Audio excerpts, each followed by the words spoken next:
തൃശ്ശൂർ പൂരം നടക്കാനിരിക്കുകയാണ്. തൃശ്ശൂർ പൂരത്തിൽ മതചിഹ്നങ്ങൾ ഉപയോഗിക്കരുത് എന്നാണ്, മതജാതി സംഘടനകളുടെ ചിഹ്നങ്ങൾ ഉപയോഗിക്കരുതെന്നാണ് സർക്കാരിൻ്റെ വാദം. സർക്കാർ പറഞ്ഞിരിക്കുകയാണ്, അതിന് നിരോധനം ഏർപ്പെടുത്തിയിരിക്കുകയാണ്. എങ്ങനെയാണ് തൃശ്ശൂർ പൂരത്തിന് മതചിഹ്നത്തെ നിരോധിക്കുന്നത്? മതപരമായ ഒരു ചടങ്ങാണ് തൃശ്ശൂർ പൂരം. തൃശ്ശൂരിൻ്റെ മഹാദേവൻ്റെ ക്ഷേത്രത്തിൽ നടക്കുന്ന പൂരമാണത്. അവിടുത്തെ ഉത്സവമാണ്, ഹൈന്ദവമായ ആചാരമാണത്. ഹിന്ദുവിൻ്റെ ഏറ്റവും വലിയ ആഘോഷമാണ് തൃശ്ശൂർ പൂരത്തിൽ നടക്കുന്നത്. എങ്ങനെയാണ് ഈ ആഘോഷം നടക്കുന്നത്? വിവിധ ക്ഷേത്രങ്ങളിൽ നിന്നെത്തുന്ന പൂരങ്ങൾ സംഗമിക്കുകയാണ് തൃശ്ശൂർ പൂരത്തിൽ. തിരുവമ്പാടി, പാറമേക്കാവ് ദേവസ്വവും വടക്കുംനാഥനും എല്ലാം ഒത്തുചേരുന്ന വലിയ ഒരു ആഘോഷമാണ് തൃശ്ശൂർ പൂരം. അത് കേരളത്തിൻ്റെ തനതായ സംസ്കാരത്തിനോടൊപ്പം ചേർന്ന് നിൽക്കുന്നതാണ്. ഈ ഹിന്ദുവിൻ്റെ ഏറ്റവും വലിയ ആഘോഷമാണ്. ഇതിനെയാണ് ഇവിടെ അട്ടിമറിക്കാൻ ശ്രമിക്കുന്നത്. കഴിഞ്ഞ വർഷം പൂരം കലക്കി എന്നാണ് സർക്കാർ പറയുന്നത്. എങ്ങനെയാണ് പൂരം കലക്കിയത്? സർക്കാർ ബാരിക്കേഡുകൾ വെച്ച് പൂരത്തിൻ്റെ ഭാഗമായി മറ്റ് ക്ഷേത്രങ്ങളിൽ നിന്ന് വന്ന പൂരങ്ങളെ തടയുകയാണ് ചെയ്തത്. ഇങ്ങനെ തടയുമ്പോഴാണ് പൂരം കലങ്ങിയത്, അല്ലാതെ ആരെങ്കിലും വന്ന് അലങ്കോലപ്പെടുത്തിയിട്ടല്ല. എന്നിട്ടും സർക്കാർ പറയുന്നത് ഹൈന്ദവ സംഘടനകളും സംഘപരിവാറുമാണ് പൂരം തകർത്തത്, കലക്കിയത് എന്നൊക്കെയാണ്. ആരാണ് പൂരം കലക്കിയത് എന്നുള്ള കാര്യം അവിടെ ഇരിക്കട്ടെ. നമുക്ക് മറ്റൊന്നിലേക്ക് വരാം. ഈ വർഷം പൂരം കലക്കിയിരിക്കുന്നു എന്ന് തന്നെയാണ് പറയേണ്ടത്. പൂരം കലങ്ങാൻ പോവുകയാണ് എന്നല്ല, പൂരം ഇപ്പോഴേ കലക്കിയിരിക്കുന്നു. എങ്ങനെയാണ്? തൃശ്ശൂർ പൂരത്തിൽ മതചിഹ്നം ഉപയോഗിക്കരുത് എന്ന് പറയുമ്പോൾ തന്നെ തൃശ്ശൂർ പൂരം കലങ്ങിയിരിക്കുകയാണ്. കുടമാറ്റം എന്ന് പറയുന്നത് തൃശ്ശൂർ പൂരത്തിൻ്റെ ഏറ്റവും പ്രധാനപ്പെട്ട ഒരു ചടങ്ങാണ്.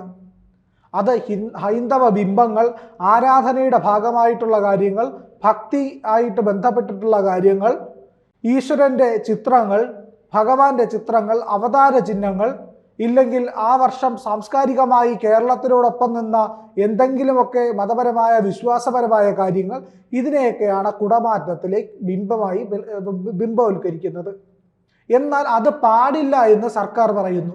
ഇടതുപക്ഷ കമ്മ്യൂണിസ്റ്റ് സർക്കാർ പറയുകയാണ് തൃശ്ശൂർ പൂരത്തിൽ ഈ പറയുന്ന മതചിഹ്നങ്ങൾ ഒന്നും പാടില്ല എന്ന്. ഇതിൻ്റെ പിന്നിൽ ശക്തമായ ലക്ഷ്യങ്ങളുണ്ട്. കഴിഞ്ഞ വർഷം നമുക്കറിയാവുന്നതാണ്, അയോധ്യയിലെ ശ്രീരാമക്ഷേത്രം നേത്രോന്മീലനം നടത്തി ഭഗവാന്റെ പ്രതിഷ്ഠ, രാമപ്രതിഷ്ഠ അവിടെ നടത്തിയിരുന്നു. ആ രാമപ്രതിഷ്ഠ നടത്തിയപ്പോൾ ആ വർഷത്തെ പൂരത്തിൽ ഭഗവാൻ ശ്രീരാമൻ്റെ ചിത്രം പ്രദർശിപ്പിച്ചു എന്ന് പറഞ്ഞിട്ടാണ് അതിനെതിരെയാണ് സർക്കാർ പ്രശ്നമുണ്ടാക്കിയത്, വിമർശനങ്ങൾ ഉയർത്തിയത്. എന്തുകൊണ്ടാണ് രാമനെ പ്രദർശിപ്പിക്കാൻ പാടില്ലാത്തത്? രാമൻ ഹിന്ദുവിൻ്റെ അഭിമാനമാണ്, ഹിന്ദുവിൻ്റെ ഏറ്റവും വലിയ ഭക്തിയാണ്, ഏറ്റവും വലിയ സ്നേഹമാണ്, ഏറ്റവും വലിയ വിശ്വാസമാണ്. ആ രാമനെ തൃശ്ശൂർ പൂരത്തിൽ അവതരിപ്പിക്കരുത് എന്ന് പറഞ്ഞാൽ എന്ത് ഗതികേടാണ് കേരളത്തിന് ഇതിനപ്പുറം വരാനിരിക്കേണ്ടത്? കമ്മ്യൂണിസ്റ്റ് സർക്കാരുകൾക്ക് അങ്ങനെയാണ്.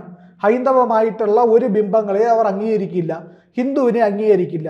നമുക്കറിയാം, മലപ്പുറത്ത് നടന്ന CPM-ൻ്റെ സമ്മേളനം, ആ സമ്മേളനത്തിൽ പാർട്ടിയുടെ സമ്മേളന വേദിക്കരികിൽ തന്നെ നിസ്കരിക്കാനായി മുസല്ല വിരിച്ചു കൊടുത്തിരുന്നു. അങ്ങനെ മുസല്ല വിരിച്ചു കൊടുത്ത സർക്കാരാണ് ഇവിടെ തൃശ്ശൂർ പൂരത്തിന് വരുമ്പോൾ മതവിരുദ്ധമായ ഒരു നിലപാടെടുക്കുന്നത്. അവിടെ മതത്തിനോടൊപ്പം ചേർന്നിരിക്കുകയും വിശ്വാസത്തെ അംഗീകരിക്കുകയും ചെയ്യുന്നവർ ഇവിടെ വിശ്വാസത്തെ തള്ളാനാണ് ശ്രമിക്കുന്നത്, വിശ്വാസത്തെ പുറത്താക്കാനും ഇല്ലായ്മ ചെയ്യാനുമാണ് ശ്രമിക്കുന്നത്. അത് നിഷ്കളങ്കമാണെന്ന് നിങ്ങൾക്ക് കരുതാനാകുമോ? എങ്ങനെ കരുതാനാകും? അതായത് കേരളത്തിൻ്റെ ഏറ്റവും തനതായ ഒരു സംസ്കൃതിയുടെ ഭാഗമാണ് തൃശ്ശൂർ പൂരം. ആ തൃശ്ശൂർ പൂരത്തിലാണ് രാമൻ്റെ ചിത്രം പ്രദർശിപ്പിക്കുന്നത്. ഹിന്ദുവിൻ്റെ ക്ഷേത്രത്തിൽ രാമൻ എന്താണ് ആ കാര്യം എന്ന് ചോദിക്കുന്ന കമ്മി തമ്പുരാക്കന്മാരോട് തിരിച്ചു പറയാൻ മലയാളിക്ക് നാവ് പൊങ്ങാത്തത് കൊണ്ടല്ല, കൃത്യമായ മറുപടികൾ കൃത്യമായ സമയത്ത് പറഞ്ഞിട്ടുണ്ട്. എന്തുകൊണ്ടാണ് തൃശ്ശൂർ പൂരത്തിനോട് ഇത്രയും വിരുദ്ധത ഇടതുപക്ഷ സർക്കാരിന് വരുന്നത് എന്നുള്ളത് വലിയ ഗവേഷണ ബുദ്ധിയുടെ ഒന്നും ആവശ്യമില്ല.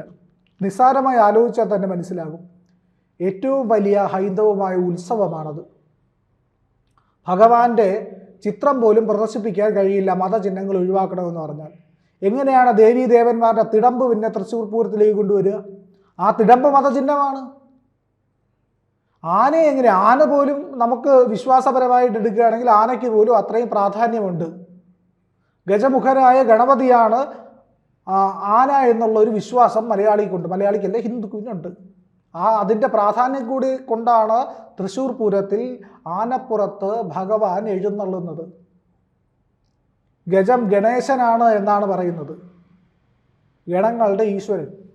അങ്ങനെ വലിയ വിശ്വാസം എല്ലാ ജീവിതഘട്ടങ്ങളിലും എല്ലാ തലത്തിലും ആഴത്തിൽ സ്പർശിച്ചിരിക്കുന്ന ഹൈന്ദവതയെ ഇല്ലാതാക്കുവാൻ, അതിൻ്റെ വിശ്വാസങ്ങൾക്ക് മേൽ കുതിര കയറാനാണ് ശ്രമിക്കുന്നത്. കഴിഞ്ഞ വർഷം തൃശ്ശൂർ പൂരത്തിന് സുരേഷ് ഗോപി ആംബുലൻസിൽ വന്നു എന്ന് പറഞ്ഞുകൊണ്ട് ഇത്തവണ ആംബുലൻസ് പോലും പൂരനഗരിക്കകത്തേക്ക് കയറണമെങ്കിൽ DMOയുടെ പ്രത്യേക അനുവാദം വേണം.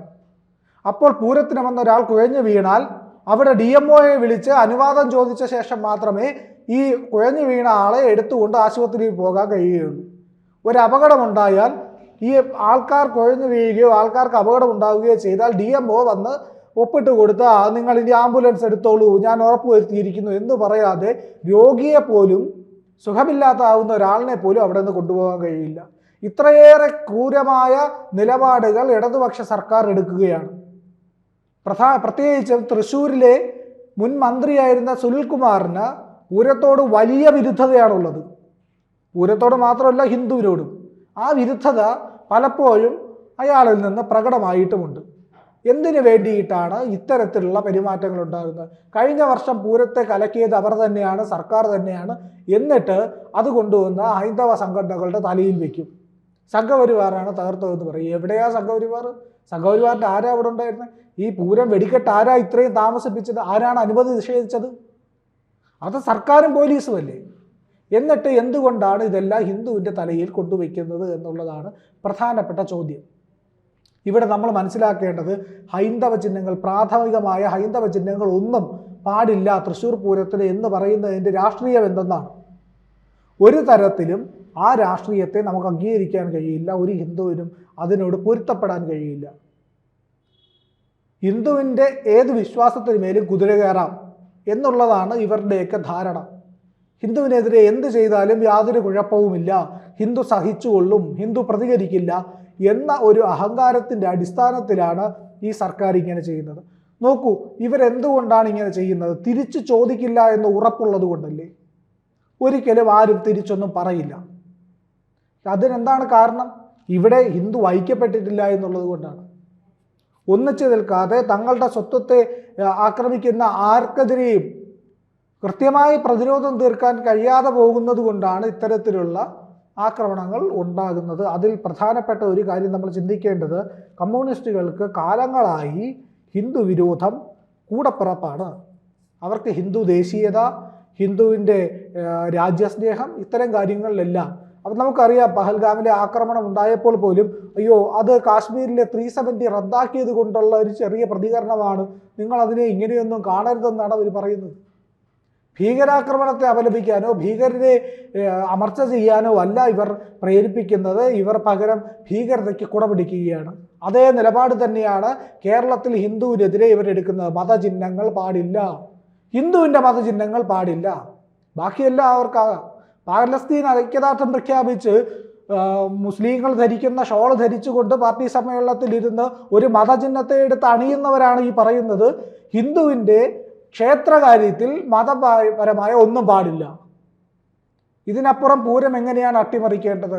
തൃശ്ശൂർ പൂരം 2025 അട്ടിമറിക്കപ്പെട്ടിരിക്കുന്നു. പൂരം കലക്കപ്പെട്ടിരിക്കുന്നു. പൂരം കലക്കിയിരിക്കുകയാണ് LDF സർക്കാർ, ഇടതുപക്ഷ സർക്കാർ, പിണറായി വിജയന്റെ സർക്കാർ. ഇതിനപ്പുറം വലിയ തെളിവിന്റെ ആവശ്യമില്ല. കൂടുതൽ വാർത്തകളും വിശേഷങ്ങളും നിങ്ങളിലേക്ക് എത്താൻ ABC മലയാളം സബ്സ്ക്രൈബ് ചെയ്യുക, ബെൽ ബട്ടണും അമർത്തുക.